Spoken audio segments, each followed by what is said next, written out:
comprendre que Dieu ne vous fait pas malade. Que personne ne vous dise que Dieu veut que vous soyez malade, que vous souffrez. Non, ça c'est pas le plan de Dieu. Dieu vous fait heureux. Dieu ne vous fait pas dans la pauvreté. Le manteau de Jésus était un manteau qui était très cher.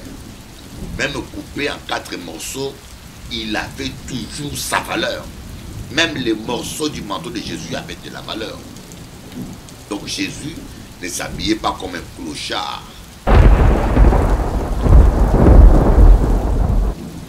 Le diable est un voleur, il vole votre bonheur. Il vole votre joie. Il vole votre paix. Il vole votre prospérité. Il vient voler votre mariage. Il vient voler. C'est un voleur. Hein? C'est un meurtrier. Il vient tuer. Combien de gens sont morts avant le moment fixé par Dieu? Jacob n'était pas sous la loi. Même Abraham n'était pas sous la loi. Et Abraham a donné la dîme de tout son revenu. Il a donné la dîme à Melchisedec.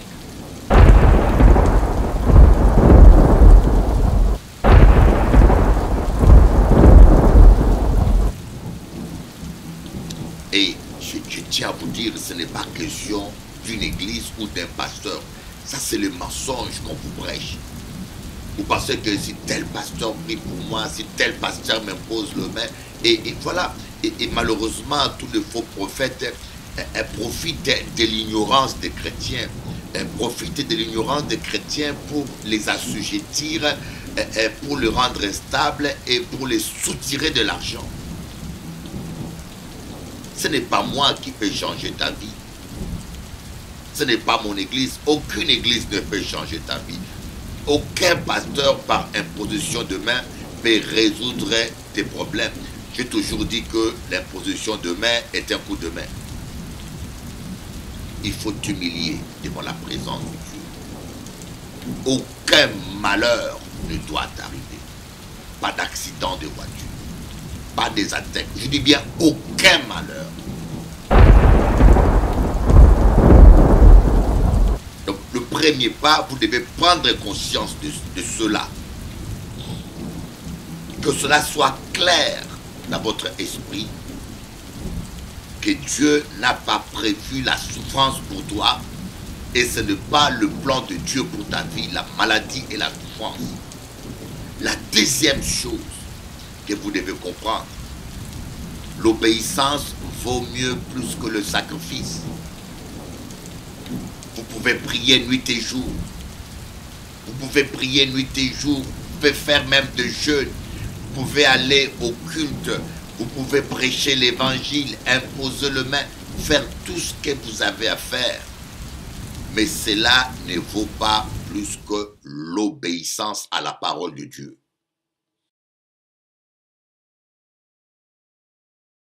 Le message d'aujourd'hui, c'est le bonheur est possible. Le bonheur est possible de. Voyez, quand nous lisons la Bible, il y a des fois, je me dis, mais est-ce que on doit prendre la parole de Dieu, on doit prendre Dieu au mot? On doit prendre Dieu au mot. La Bible nous dit que Dieu ne nous a pas créés pour que nous venions souffrir ici sur la terre. Dieu ne vous a pas créé pour la souffrance. Dieu ne vous a pas créé pour la maladie. Vous devez prendre conscience que la maladie n'est pas dans le plan de Dieu. La maladie, Dieu le permet, mais ce n'est pas le plan parfait de Dieu.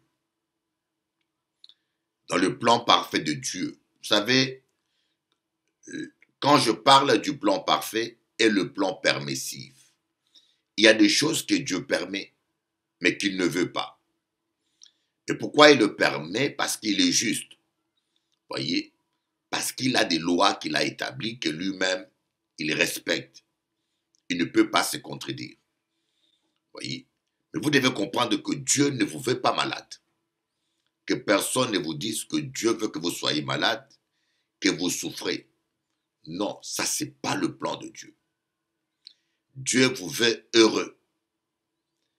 Dieu ne vous veut pas dans la pauvreté. Là où Aka dit pauvreté, ça ne veut pas dire que tout le monde doit être millionnaire. Lisez un peu la Bible parce qu'aujourd'hui, j'attends des gens qui parlent de l'évangile de la prospérité. L'évangile de la prospérité, ça n'existe pas. Vous êtes en train de dire n'importe quoi. C'est la parole de Dieu. Lisez la Bible, vous allez voir que Dieu parle de la prospérité. Et les gens veulent nous faire croire que Jésus-Christ était pauvre. Mais je vous dis que quand on a pris le manteau de Jésus, les soldats romains l'ont coupé en 4 morceaux pour que chacun prenne un morceau. Prenez ma veste là, coupez-les en 4 morceaux. Je ne sais pas si un policier français voudra prendre un morceau de ma veste. Cette veste-là, lorsqu'on la coupe même en 2 morceaux, elle n'a plus de valeur. Mais le manteau de Jésus, on devait le couper en 4 morceaux. Et chaque soldat romain prenait un morceau, sûrement pour le vendre. Ça veut dire que le tissu était un tissu très cher, qui avait de la valeur. S'il y a des diamants sur mon manteau, ou bien s'il y a de cuir, ou bien quelque chose de valeur, le manteau peut être coupé, mais le cuir qui est là, ou bien le diamant qui est dans mon tissu peut-être, a encore de la valeur. C'est la seule explication. Donc le manteau de Jésus était un manteau qui était très cher. Même coupé en 4 morceaux, il avait toujours sa valeur. Même les morceaux du manteau de Jésus avaient de la valeur. Donc Jésus ne s'habillait pas comme un clochard, comme on veut nous le faire croire. Et quand nous parlons même de l'apôtre Paul, on dit que le gouverneur retenait l'apôtre Paul, je ne sais pas si je me trompe, gouverneur ou le roi, retenait l'apôtre Paul en prison, il écoutait, espérant que l'apôtre Paul allait lui donner un peu de sous. Est-ce que vous pensez-vous vraiment que on peut retenir quelqu'un en prison, un gouverneur romain peut retenir quelqu'un en prison espérant recevoir quelques sous d'une personne qui est fauchée? L'apôtre Paul devait avoir beaucoup d'argent. Alors vous me direz, mais non, l'apôtre Paul vivait dans la disette et dans l'abondance. Mais quand l'apôtre Paul parle de la disette, et souvent il s'est retrouvé en prison. Et dans la prison, il y avait la disette. On ne donnait pas à manger toujours convenablement. Alors voilà pourquoi il disait, je sais vivre dans l'abondance, en dehors de la prison, de la vie de chaque jour. Et je sais vivre aussi dans la disette. Mais l'apôtre Paul était un homme béni. Il avait plusieurs églises sous son autorité qui faisaient des collectes et des offrandes pour qu'il gérait. Donc, l'idée de penser que Dieu nous veut dans la disette, je ne sais pas si quelqu'un parmi vous, nous qu'a dit, si quelqu'un parmi vous a un enfant, il voudra que son enfant soit dans la disette. Je ne sais pas si vous avez un enfant, ou bien vous êtes prêt de partir auprès du Seigneur, vous souhaiterez que votre enfant reste dans le manque, dans la disette. Lorsqu'on parle de la richesse, de la prospérité, on ne parle pas de la luxure. On ne parle pas de la luxure, mais on parle de vivre avec un minimum vital digne. Donc, les disciples, Jésus, les apôtres, vivaient dans la prospérité. Et toute la Bible nous parle de cela. Si vous allez même dans Genèse, par exemple dans Genèse même, Dieu a mis Adam et Ève dans un jardin où il y avait la prospérité. Tous les arbres appartenaient à Adam et Ève. Je pense que l'homme le plus riche de tous les temps était Adam. Toute la terre lui appartenait. Toute la terre lui appartenait. Je crois que jusqu'à aujourd'hui, il n'y a pas un homme qui a autant de pouvoir et d'argent qu'Adam. Voyez, tout ce qui était sur la terre lui appartenait. Voyez, et même Dieu lui a donné, dans le jardin d'Éden, il y avait des rivières où il y avait de l'or, des matières précieuses. Tout cela appartenait à Adam et Ève. Et même, comme a dit Béni-In, dans le jardin d'Éden, il y avait la notion de la dîme. Dans tout ce que Dieu a donné à Adam et Ève, Dieu leur a dit, il y a une partie qui lui est réservée, qu'il ne devait pas toucher, l'arbre de la connaissance du bien et du mal. Cela aussi est l'image de la dîme. Dans tout ce que Dieu nous donne, il y a une partie qui doit lui être réservée, qu'on ne doit pas toucher. Et nous voyons, quand nous parcourons la Bible, Noé, il était prospère. Vous pensez que quelqu'un peut construire un paquebot dans la pauvreté? Vous pensez que quelqu'un peut construire un paquebot tout seul, couper des arbres qui ne lui appartiennent pas? Il devait avoir des moyens pour pouvoir acheter ou couper des arbres et construire un paquebot. C'était de la finance, mes amis. Voyez, marcher avec Dieu. Dieu nous bénit. Quand nous voyons Abraham, la Bible dit que Dieu bénit Abraham en toutes choses. Quand nous lisons l'histoire d'Isaac, on dit Isaac sema dans ce pays, il récolta au centuple, il devient riche, il devient fort riche. Les patriarches, quand nous voyons Jacob, Jacob a dit à Dieu, si l'Éternel me ramène dans ce pays sain et sauf, l'Éternel sera mon Dieu et je lui donnerai la dîme de tous mes revenus. Jacob même, mais à pas comprendre comment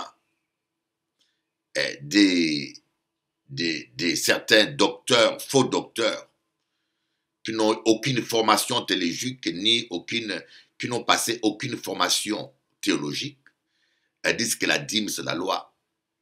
Mais Jacob n'était pas sous la loi. Même Abraham n'était pas sous la loi. Et Abraham a donné la dîme de tout son revenu. Il a donné la dîme à Melchisédek. Pensez-vous que Dieu va quitter le ciel, s'incarner en chair dans la personne de Melchisédek pour recevoir la dîme?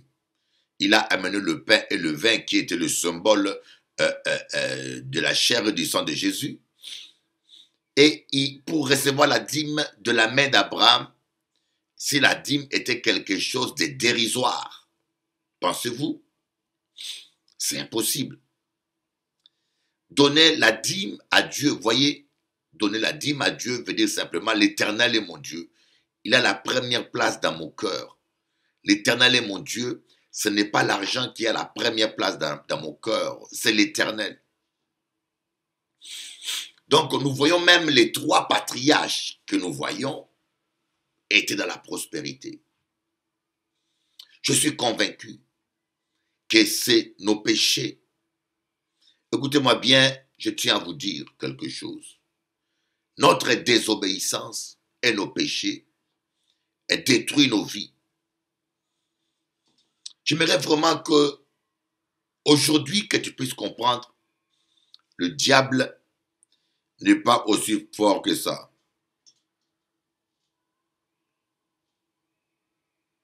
Le diable est un menteur.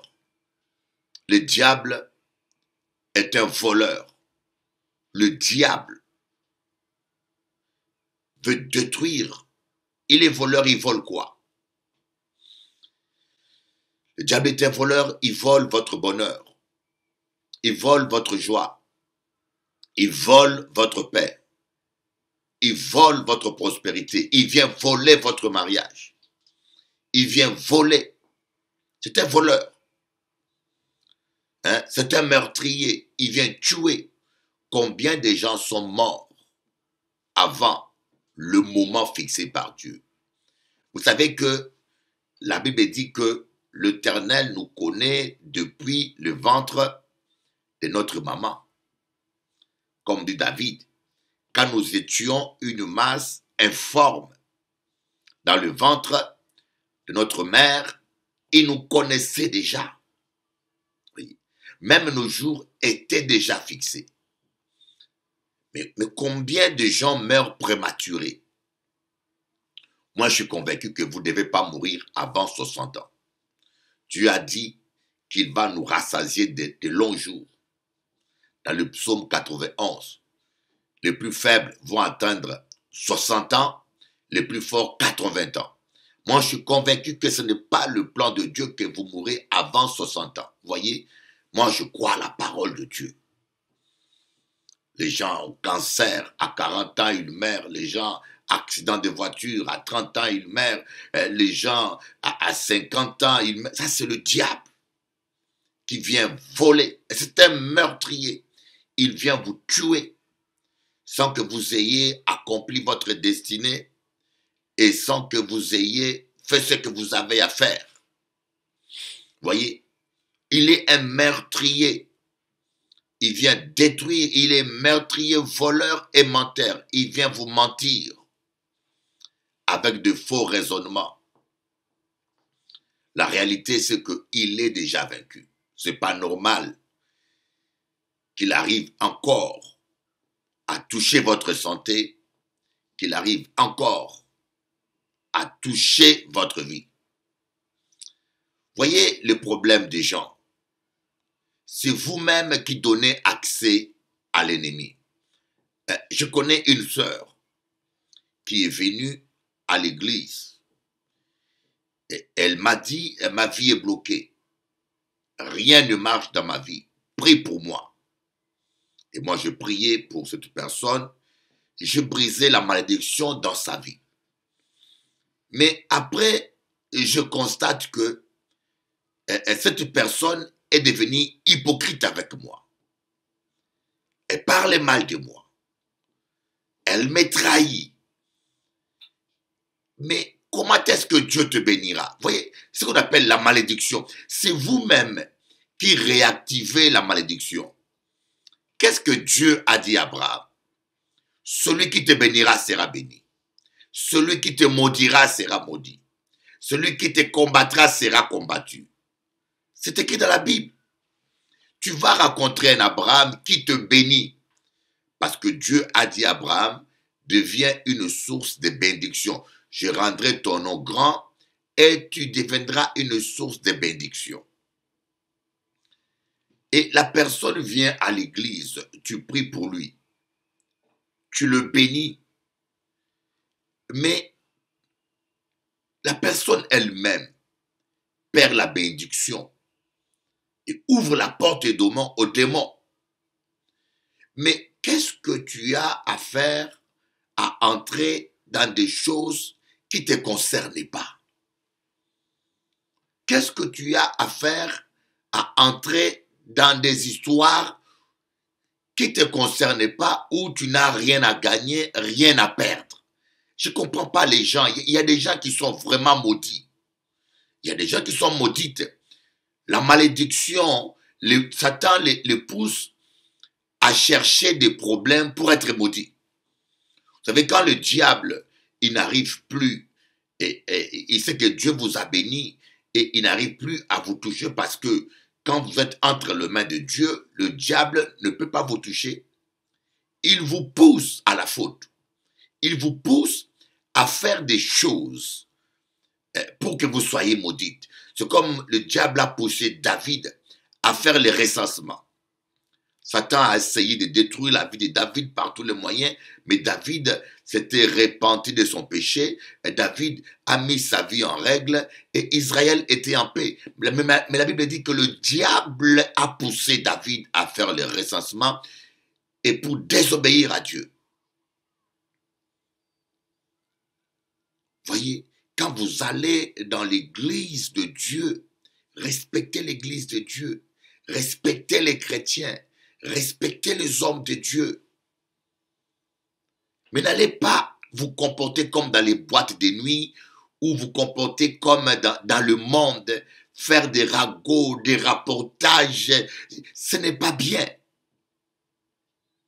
Tu ne peux pas écouter quelque chose et faire semblant de le garder pour toi et après d'aller le répéter. Vous savez, il y a des confidences lorsqu'on vous le fait. Quand vous le répétez, vous pouvez diviser deux personnes. On dit les rapporteurs divisent les amis. Vous pouvez diviser deux personnes. Même diviser l'église.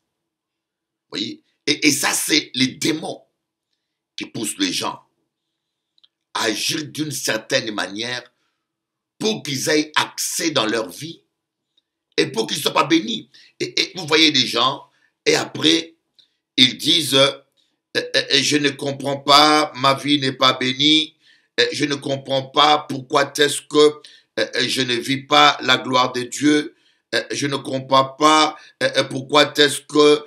les gens disent, ils ne comprennent pas. J'ai une sœur qui m'a dit, il ne comprend pas pourquoi est-ce que, malgré les prières, mais comment agissez-vous, mes bien-aimés? Comment agissez-vous? Craignez l'Éternel. Craignez l'Éternel. Voyez, craignez l'Éternel. Donc les malheurs que nous vivons, c'est nous qui en sommes l'auteur, mes amis. Nous compliquons trop les choses. Moi, j'ai vu des gens jeûner toute la nuit, 40 jours. Mais c'est comme ce frère-là. Un frère que j'aime bien. Mais sans aucune preuve. Parce que vous êtes jaloux. Vous allez jusqu'à salir un homme de Dieu que je suis. Et vous ne savez pas quel est le sacrifice que je fais. Regardez là, je prêche tous les jours. Pour prêcher tous les jours, faire une émission tous les jours, télé anti, ça me prend au moins 4 heures par jour. Au moins 4 heures. C'est un sacrifice que je fais pour Dieu. Et toi, tu vas t'engager parce que tu es jaloux. Tu t'imagines des choses qui sont fausses. Salir mon nom. Salir ma réputation. Et vous pensez vraiment que Dieu va vous laisser impuni. Et vous pensez vraiment que Dieu va vous bénir. Voyez, les gens eux-mêmes cherchent leur malheur.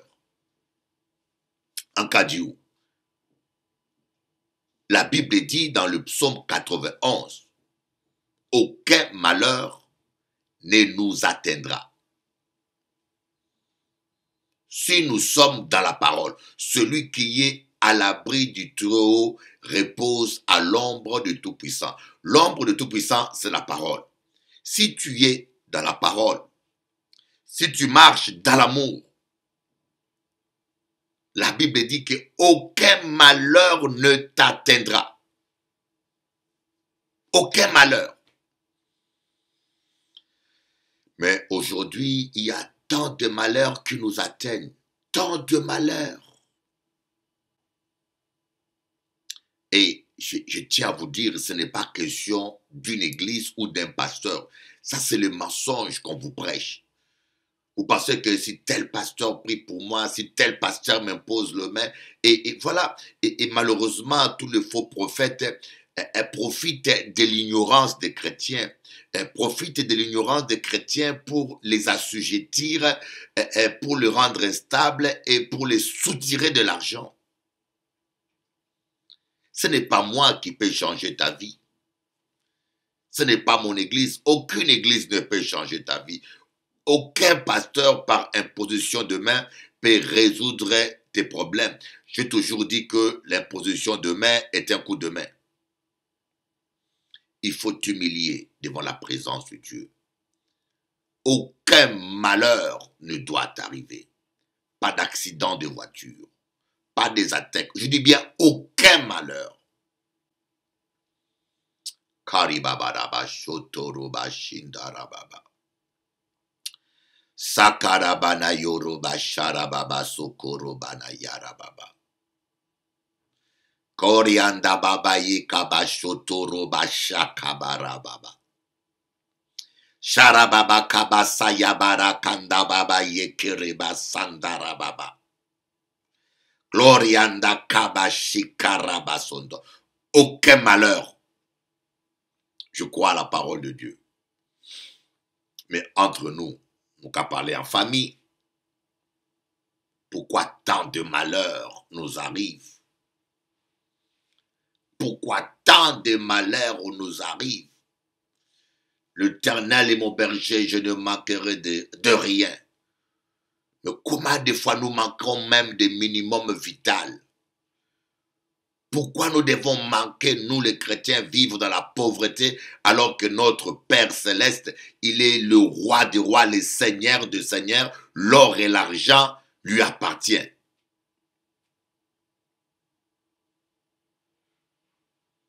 Pourquoi tant de maladies? La Bible dit que par ces meurtrissures, nous sommes guéris. C'est ce que dit la Bible. Par ces meurtrissures, nous sommes guéris. Mais pourquoi tant de maladies parmi nous? Pourquoi tant de maladies alors que la Bible dit que par les meurtrissures de Jésus-Christ, toi, tu es guéri? C'est parce que nous n'écoutons pas Dieu. C'est parce que nous n'obéissons pas à la parole de Dieu. C'est parce que nous faisons à notre tête. C'est nous-mêmes qui sommes l'auteur de nos malheurs.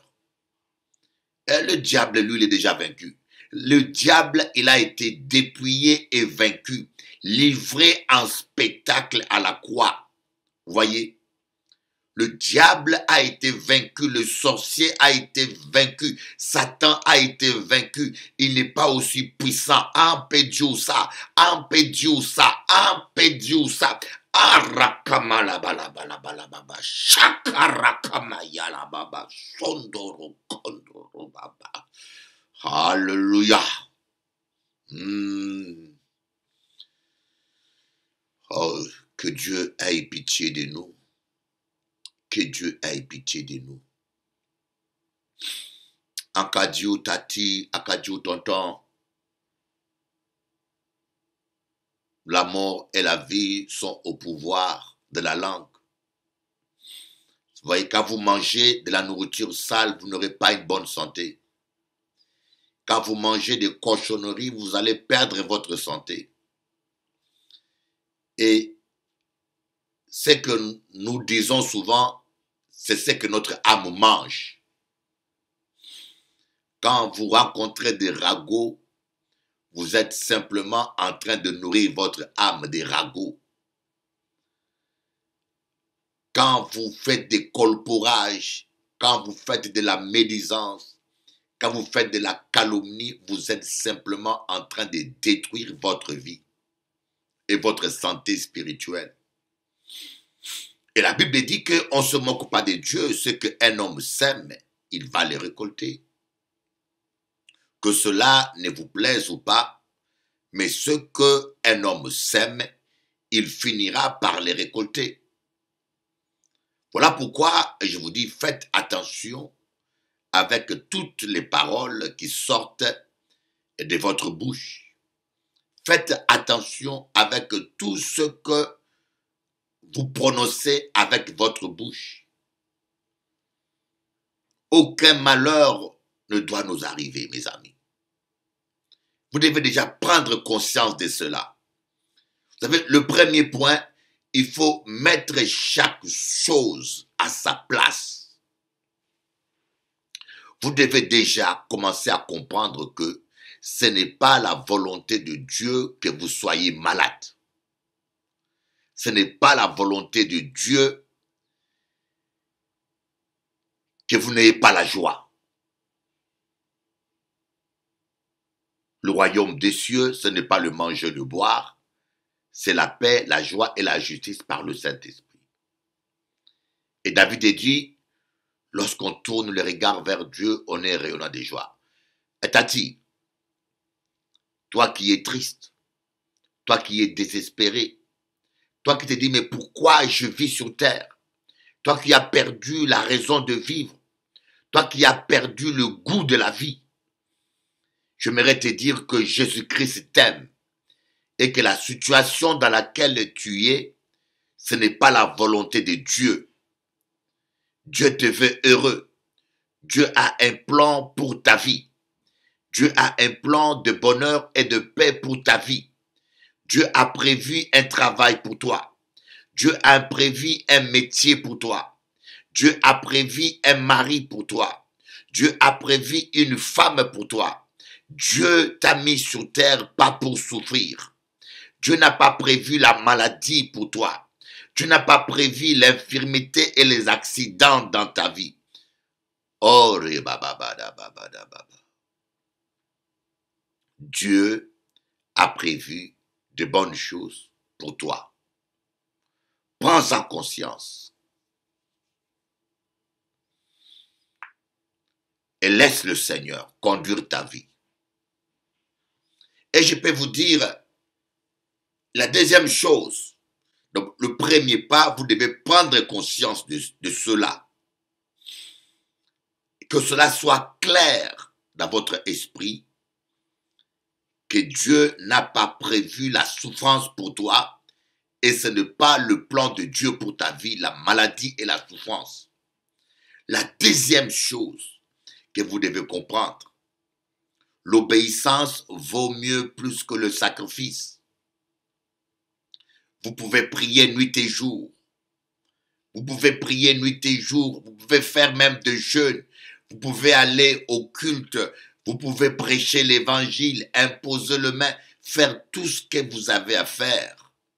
Mais cela ne vaut pas plus que l'obéissance à la parole de Dieu. Jésus a dit, si vous m'aimez, gardez mes commandements.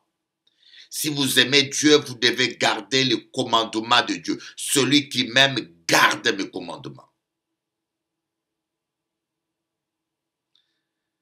Combien de gens se disent pasteurs, serviteurs, apôtres, prophètes.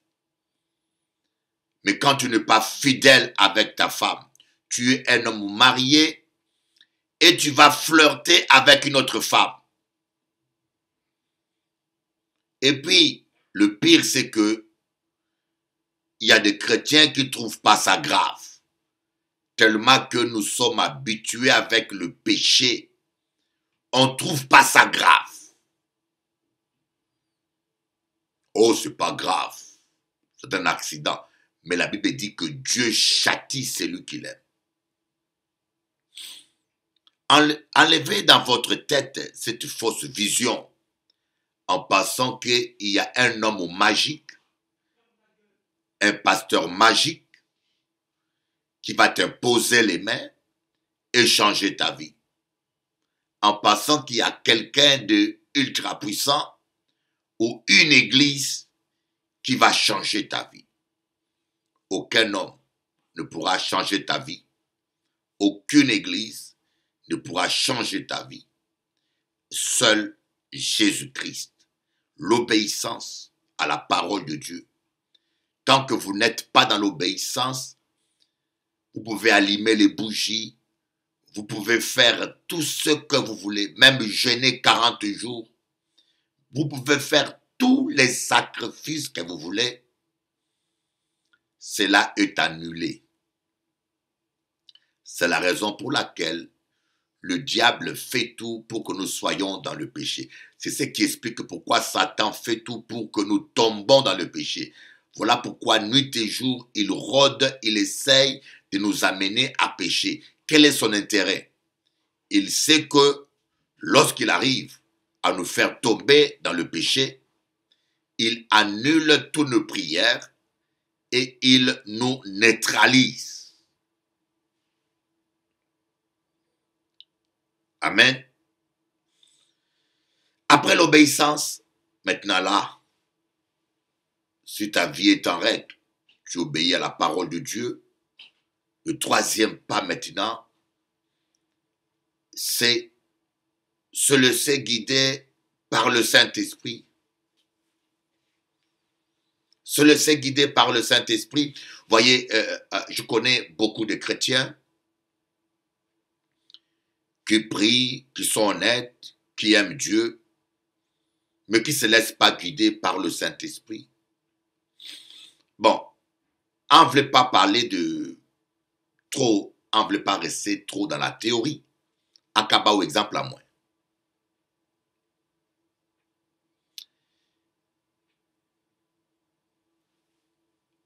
Avant, j'étais un jeune évangéliste. Un jeune évangéliste. J'ai accepté Jésus à l'âge de 8 ans. À 22 ans, 23 ans, j'avais quitté une église où je prêchais. À 23 ans, j'étais déjà évangéliste dans une église de plus de 600 membres. Et ce pasteur, je m'étais engagé avec une jeune femme qui s'appelle, dont le prénom est Evelyne. Je m'étais engagé avec elle dans le fiançailles. Et le pasteur ne voulait pas. Vous voyez, il y a des pasteurs qui sont comme des gourous. Ne vous mariez pas par ordre d'un pasteur ou d'un homme de Dieu. Le mariage est un choix personnel. Ne vous mariez même pas par prophétie. Une prophétie peut confirmer un mariage, peut être une indication, mais ça ne peut pas être une ordonnance, un ordre. Ne vous mariez jamais parce que tel a prophétisé ou parce que le pasteur a dit. Il n'est pas votre père. Même votre père n'est même pas mandaté, autorisé à vous obliger à marier avec une personne.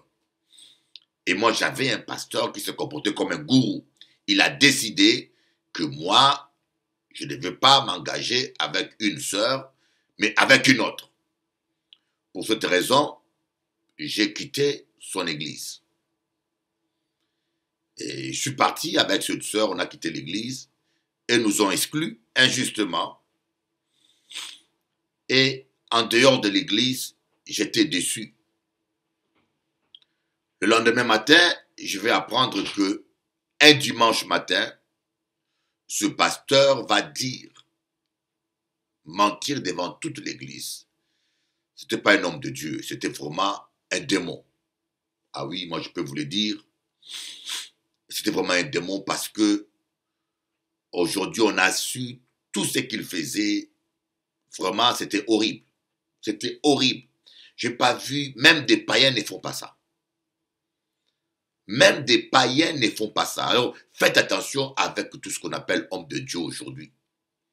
Malheureusement, parmi tous ces escrocs, une bonne majorité sont de mon continent et spécifiquement du Congo et de Côte d'Ivoire. Malheureusement, Akadissa. Je vous dirai pas ce qu'il faisait, c'est trop moche, c'est incroyable. Ça peut être qu'un sorcier qui peut faire ça. Je vous dis, ça peut être qu'un sorcier. Un enfant de Dieu tombe. Après, il se redresse, vous voyez. Mais quand quelqu'un vit dans le péché, c'est son style de vie, ça devient dangereux. C'est un signe de sorcellerie. Croyez-moi, la sorcellerie marche toujours de pair avec le péché sexuel. David est tombé une fois. David est tombé une fois, pas 2 fois, pas 3 fois. Il est tombé une fois, il s'est repenti, et plus jamais on en a entendu parler de péché dans sa vie. Vous comprenez? Il y a une différence entre tomber dans un péché et vivre dans l'hypocrisie. Aujourd'hui, des gens se disent pasteurs, c'est 2, 3 femmes, 2, 3 maîtresses. Ce sont des charlatans et des satanistes. Et alors, j'ai quitté l'église avec cette sœur. Et quand j'ai appris que ce pasteur a menti devant l'église, j'ai toujours été victime de mensonges. Il a dit à tout le monde que l'évangéliste de Gaulle est tombé dans la fornication. Ça m'a déçu. Ça m'a déçu. Ça m'a déçu. Ça m'a déchiré le cœur. Et j'ai tout laissé tomber. J'ai dit, Seigneur, j'ai tout laissé tomber. Et dans cette dépression, dans ce découragement, je suis tombé dans la fornication avec cette femme. Je suis tombé dans la fornication. C'était une rousse française, métropolitaine. Et la nuit, pendant que j'étais avec elle au lit, j'ai eu un songe. Dieu a envoyé un ange qui m'a dit en songe, ce n'est pas elle, la femme de ta vie. Ce n'est pas elle. Et mais moi, je n'ai pas écouté et je continuais. Elle est tombée enceinte. J'ai eu mon premier enfant, que je ne regrette pas, très joli. Dieu a fait grâce, hein. Très joli. Je n'ai pas voulu faire d'avortement. Et après, il y a eu le deuxième et nous sommes allés vivre à Lyon. Voilà ma vie. Je vous donne mon témoignage parce qu'il n'y a pas qu'à parler des autres. En cas de Dieu, la vérité sur mes erreurs, sur mes péchés que Dieu a pardonnés, pour vous aider à comprendre que c'est nous-mêmes qui compliquons notre vie.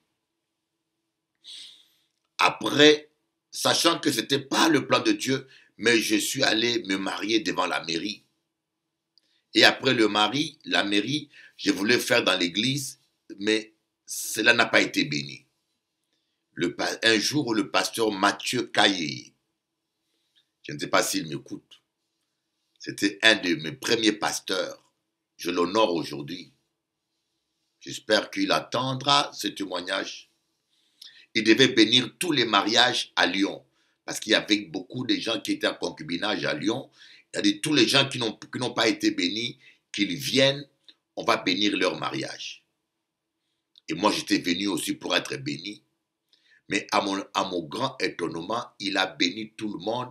Lorsqu'il est arrivé devant moi, il ne m'a pas imposé le main, il n'a pas béni mon mariage, il a sauté.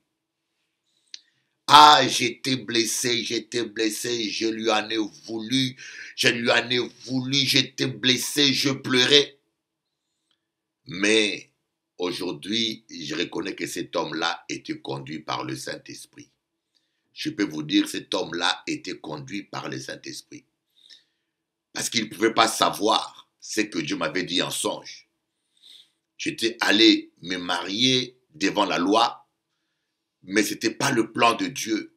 Et quand je voulais recevoir la bénédiction de Dieu, Dieu a empêché à cet homme-là de bénir. Et moi, je pleurais, je lui en voulais parce que sur le moment, je ne comprenais pas. Et vous savez, un mariage qui ne vient pas de Dieu, quelque chose qui ne vient pas de Dieu finit toujours mal. Et c'était fini mal pour moi. J'ai souffert. J'ai souffert. Ma Bible passait par la fenêtre. J'habitais au 4e étage. Ma Bible passait par la fenêtre et s'est retrouvée par terre. J'ai souffert. C'est des souffrances que je méritais. Je le méritais. En pas menti pour bon Dieu. J'ai souffert. J'ai beaucoup souffert. Il y a eu même des jours où je dis, Seigneur, prends ma vie. Il y a eu même des jours où je dis, Seigneur, prends ma vie. Mais je méritais cela. J'avais désobéi à Dieu. Dieu m'avait parlé clairement, je n'ai pas écouté. Vous savez, ce que je prêche, c'est ce que j'ai vécu. Et je veux que toi, mon fils, tati, tonton, papi, je ne veux pas que tu commettes les mêmes erreurs que moi. Tout ce que nous vivons comme malheur, nous en sommes auteurs et responsables. Nous sommes auteurs de nos malheurs. Parce que normalement, le diable n'a pas de pouvoir. Celui qui se garde, l'ennemi ne le touche pas. Donc le diable n'a pas le pouvoir de bloquer ta vie ou de bloquer ton mariage. Mais c'est nous-mêmes qui nous comportons mal. Et je vous dis, si je ne connaissais pas Dieu, j'aurais pu me suicider. Il y a des choses horribles qui se sont passées dans ma vie. Or, est-ce que tu connais la souffrance? La mère que j'aimais est partie. La mère que j'aimais est partie auprès du Seigneur. Dans son testament, il voulait que je garde mon petit frère. Et mon petit frère est venu à Lyon vivre avec nous. Et cette femme a appelé la DAS. Et quand un enfant vient de l'Afrique, il faut un temps pour déclarer, pour faire les papiers. Mais avant que je fasse quoi que ce soit, cette femme a appelé la DAS pour qu'on vienne récupérer mon petit frère et le placer dans une famille quelconque. Un jeune orphelin de 4 ans, 8 ans, qui vient de perdre sa mère et qui est heureux d'être avec son frère, et toi tu veux le placer dans quelque part, dans une... Quand j'ai vu ça, et elle a appelé la DAS devant moi. J'ai pris mon petit frère et j'ai pris la fuite. J'ai quitté Lyon, je suis venu à Paris, j'ai laissé mes 2 enfants que j'aimais. Mes 2 enfants que j'aimais. C'est malheur sur malheur. Tu perds ta mère, tu perds ta famille, tu perds tes enfants quelque part. Et je me retrouve à Paris. C'était la période la plus dure de ma vie. Mais tout cela, je le méritais. Parce que je n'ai pas écouté le Seigneur. Il m'avait dit, cette femme-là, c'est pas pour toi. Amen. Donc, ça c'est seulement un exemple que je vous donne. On est chrétien, on prie, mais on se marie sans connaître la volonté de Dieu. On se marie parce que la femme est belle, ou parce que le monsieur est beau, ou parce que la femme a beaucoup d'argent, ou parce que le monsieur a beaucoup d'argent, ou simplement pour des raisons non valables, ou même parce que la femme, elle est bien. Mais est-ce que toute femme belle t'est destinée? Est-ce que tout homme beau t'est destiné? Et j'ai beaucoup souffert. J'ai beaucoup souffert. Et vous savez, des gens ont commencé à me critiquer. Ils connaissent, vous savez, les chrétiens, je vous dis des fois, les gens que nous appelons chrétiens n'ont pas d'amour. Ils n'ont pas eu de compassion. Ils ont commencé à m'accuser. Ils ne connaissent même pas l'histoire. Ils ne connaissent même pas. Il y a des choses que j'ai vécues que je n'ai jamais dit à personne sur terre. Et que je ne dirai jamais à personne. Moi, seul Dieu que je sais. Que je sais qu'aucun homme n'accepterait, aucun homme sensé ne pourra accepter dans sa vie. Il y a des secrets que tu ne dis jamais. Vous comprenez? Que Dieu seul connaît. Ne critiquez pas, ne condamnez pas quand vous ne connaissez pas. Priez pour les gens et laissez Dieu juger. Parce que Dieu seul connaît tout ce que chacun vit. Voilà un exemple comment j'ai vécu un désastre, une tristesse, parce que je n'ai pas, ma vie, je n'ai pas écouté Dieu. Et moi qui vous prêche, j'ai été longtemps désobéissant à Dieu. J'ai perdu des années. J'ai perdu des années. Voilà pourquoi aujourd'hui, même quand je rencontre une personne qui est bien, qui est correcte, même quand je rencontre une personne qui est gentille, même quand je rencontre une personne qui remplit tous les critères, mais si Jéhovah Papa, si Dieu le Père, si Jésus-Christ ne me dit rien, un pas café à rien, parce que j'ai compris la leçon, j'ai trop souffert.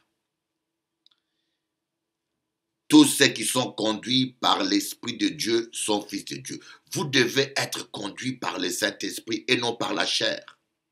Laissez le Saint-Esprit vous conduire, mes amis. Même le travail, un travail peut être plus rémunéré. Mais est-ce que c'est Dieu qui vous le donne? Des fois, le diable nous piège. Pour attraper des rats, on donne des fromages empoisonnés. Vous comprenez? Pour attraper un poisson, on jette l'appât avec une corde dans l'eau. Et c'est la même chose. L'ennemi peut vous donner un travail bien payé, mais c'est un appât. Écoutez le Saint-Esprit. C'est bien de prier. C'est bien de faire tout ce que nous faisons. Mais nous devons écouter le Saint-Esprit. Obéir au Saint-Esprit dans tout ce que nous faisons. Alors, je vais lire avec vous, avant de terminer, ce verset que j'ai préparé pour vous. 2 Chroniques, chapitre 7, le verset 14. Si mon peuple, celui qui porte mon nom, s'humilie, prie et me cherche, et s'il renonce à ses mauvaises voies, je l'écouterai du haut du ciel, je lui pardonnerai son péché et je guérirai son pays. Si mon peuple, celui qui porte mon nom, s'humilie, prie et me cherche, et s'il renonce à ses mauvaises voies, je l'écouterai du haut du ciel, je lui pardonnerai son péché et je guérirai son pays. La première chose, c'est s'humilier. S'humilier veut dire reconnaître ses torts. S'humilier veut dire se remettre en question. S'humilier veut dire demander pardon à celui qu'on a offensé. S'humilier veut dire reconnaître son péché. Il y a des gens qui ne s'humilient jamais. Ils ne veulent pas reconnaître leur tort. Ils ont toujours raison. Ils ont toujours raison. Mais comment Dieu peut-il te bénir si tu ne reconnais jamais tes torts? S'humilier veut dire la repentance. Et prie. Vous voyez, c'est après la repentance qu'il y a la prière, que la prière a son efficacité. Autrement dit, demande. Et me cherche. Troisièmement, recherchez Dieu. Demandez, on vous donnera. Cherchez et vous trouverez. Frappez, on vous ouvrira. Donc il y a un temps, il y a des situations où il faut simplement prier, faire des requêtes. Il y a des situations où il faut chercher Dieu par de jeûnes, par de veillées, par de prières, par des retraites. Celui qui cherche trouve et me cherche. Et s'il renonce à ses mauvaises voies, quatrièmement, voyez, il commence par s'humilier, il termine par les renoncements. Parce que Dieu sait bien que nous avons tendance à retourner vers le mal. Lorsque nous cherchons Dieu, l'ennemi a tendance à nous proposer des choses que nous faisions avant. Si vous étiez coureur de jupons et que vous avez cette faiblesse-là et que vous cherchez Dieu, l'ennemi va essayer de vous ramener votre faiblesse pour vous ramener dans le même péché. Et ça, c'est sa stratégie. Voyez? C'est sa stratégie. Amen. Et s'il renonce à ses mauvaises voies, renoncer au mensonge, combien de gens confessent toujours le même péché et y retournent? Dieu dit, je l'écouterai du haut du ciel, je lui pardonnerai son péché et je guérirai son pays. Trois choses. Écoutez, pardonner et guérison. Écoutez, combien de gens prient? Combien de gens prient sans réponse? C'est pas normal. Jésus a dit, Dieu dit, invoque-moi et je te répondrai. Dieu veut te répondre. Combien de gens prient sans réponse? Je l'écouterai. Je pardonnerai. Dieu pardonne seulement si on renonce réellement, lorsqu'il y a une vraie repentance. Beaucoup de gens ne sont pas pardonnés par Dieu. Les gens pensent que le fait simplement de confesser son péché, qu'ils sont pardonnés. Non. Il y a des conditions. Si tu as volé quelque chose de quelqu'un, il faut renoncer. Si tu as fait du mal à quelqu'un, il faut lui demander pardon. Si tu as fait du mal à quelqu'un. Amen. Si tu as volé l'argent de quelqu'un, il faut rembourser. Si tu as blessé quelqu'un, il faut l'appeler et lui demander pardon. Ou si ou pas capable, envoyer un texto. Oui. Je l'écouterai, je le pardonnerai, après, je guérirai sa maladie. Je guérirai sa pauvreté. Je guérirai son mariage. Je guérirai sa famille. Je guérirai sa santé. La guérison, c'est un terme qui signifie tout. Guérison financière, guérison de la maladie, guérison sentimentale, guérison.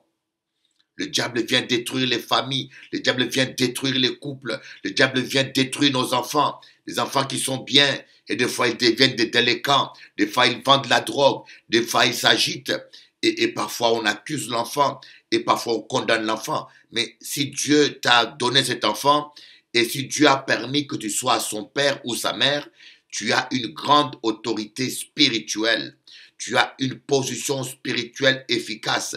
Lorsque tu es repentant et que tu es sincère, tu pries pour ton enfant, le Seigneur va exaucer.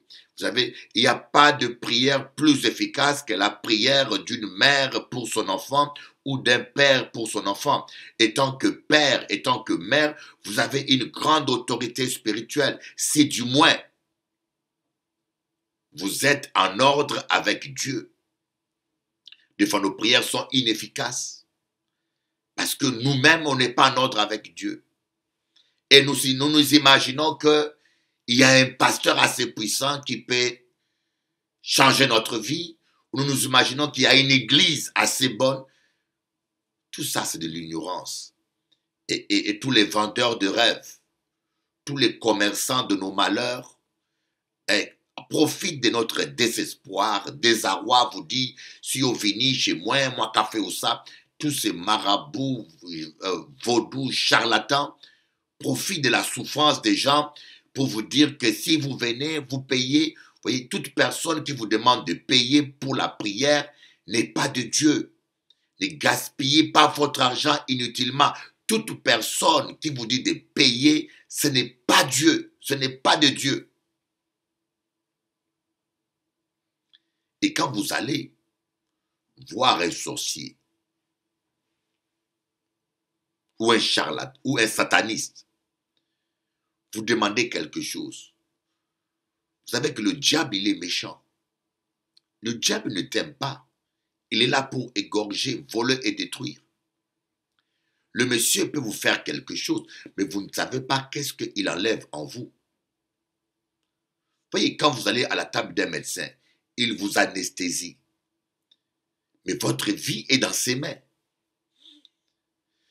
Vous acceptez l'anesthésie parce que vous avez confiance à ce médecin. Mais lorsque vous êtes sous anesthésie, vous n'avez plus aucune défense. Si le médecin il est méchant, il peut vous tuer. Si le médecin est méchant, il peut couper votre cœur. Si le médecin est méchant, il peut même vous contaminer des choses. Vous êtes sans défense. Et lorsque vous allez chez les satanistes, chez les marabouts, chez les vaudouisants, quelque part, vous mettez votre vie dans leurs bras. Et vous faites faire des choses des fois. Et parfois, vous pensez qu'un tel malheur m'arrive, c'est le voisin, c'est mon père, c'est ceci. Alors que ce sont ces satanistes que vous êtes allés consulter. Et vous êtes en train de vivre les conséquences. Et cela est une abomination à l'Éternel. N'allez jamais chez ces gens-là. Ne les consultez jamais. Ne les appelez jamais. Que Dieu vous bénisse et qu'il vous fasse grâce. Je vous aime de l'amour de Dieu. Amen.